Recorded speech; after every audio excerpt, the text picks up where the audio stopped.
Today on CCX News. There being 67 members present, there is no quorum as required by the Constitution of the state of Minnesota. Mr. The House may not conduct any further business, and the House of Representatives is adjourned. DFL boycott. House DFL lawmakers do not show for the start of the session, while Republicans charge forward with what DFLers call an unlawful sham. Day one of the Minnesota legislative session went down in history without one party taking part. Secretary of State Steve Simon says 68 House members are needed for a quorum, the minimum threshold needed to conduct business. Republicans disagree, saying they can proceed with 67, even electing their colleague Lisa Demuth as House Speaker. So what's next, and what do local lawmakers think about this? Kevin Miller has more. You may be seated. As lawmakers settled in at the Minnesota House of Representatives, The clerk pro tem will call the roll by legislative district. a freshman Brooklyn Park lawmaker was among the many missing Democrats. You dream about this moment. Hildsley was elected to the House in November, but on the first day of the session, she was working from home. I pictured my first day being in the chambers with my family, the community, celebrating this very special moment.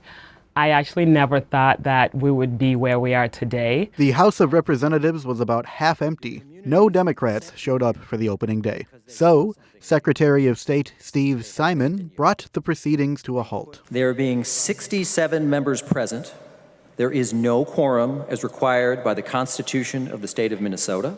Mr. The House Secretary. may not conduct any further business, and the House of Representatives Mr. is Secretary, adjourned. I move Republicans ruled that out of order and moved ahead with business anyway. There being 67 votes of 133 members of the whole House, I declare the quorum is present.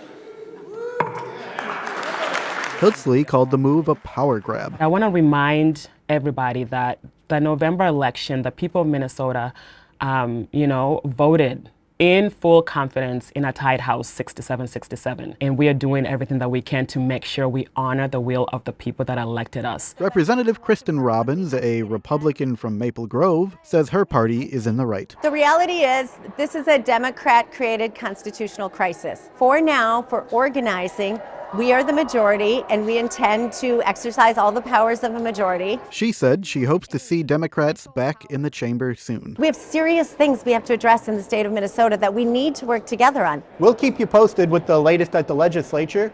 Here at the Capitol, Kevin Miller, CCX News. Meanwhile, swearings-in occurred in the city of New Hope, beginning with a new mayor. I, John Elder, do solemnly swear that I will support the Constitution of the United States.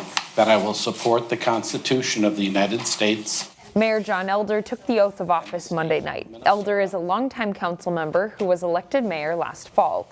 Elder replaces Kathy Hemken, who did the ceremonial exchange of the gavel. The city council also approved the appointment of Kyle Coryell Monday night. Coryell will fill the remaining two-year term of Elder's former council seat. Returning council members and Andy Hoff were also sworn in. Hoff was served on the council since 2004. The city of Osseo swore in a mayor and a new council member. Mayor Dwayne Poppe took the oath of office Monday night. Poppe was first elected in 2012. Meanwhile, Osseo City Council member Nick Torres was also sworn in. This is the first term of office for Torres.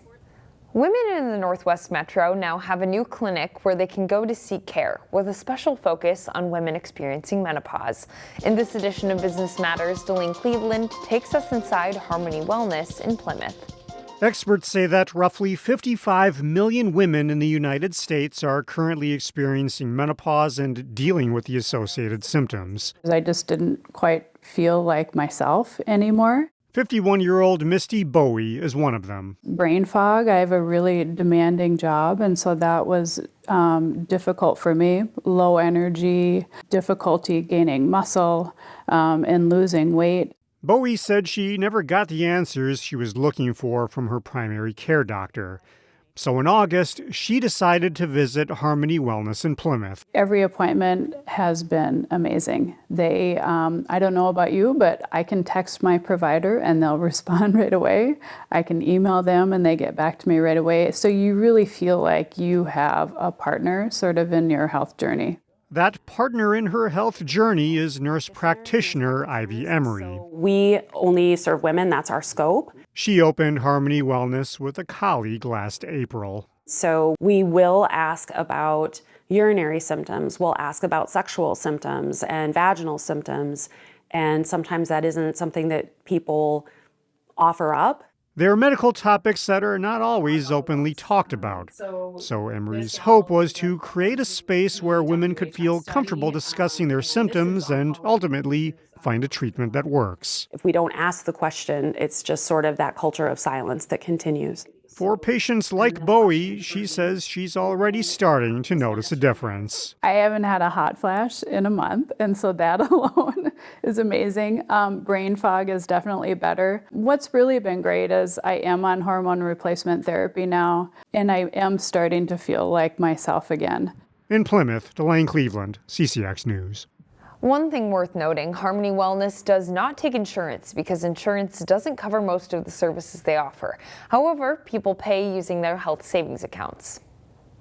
And on Plymouth on Tuesday, a chance for neighbors to connect with officers. Plymouth Police hosted Cocoa with a Cop at the city's community center.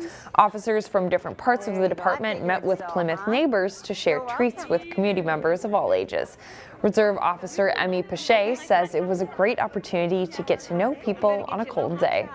That's the basis of why we're here, because in the end, we all just want to help each other, right? And that's what most officers just want to help each other, help the community, make it a good place to live, work, and go to school. Yeah, it's that simple.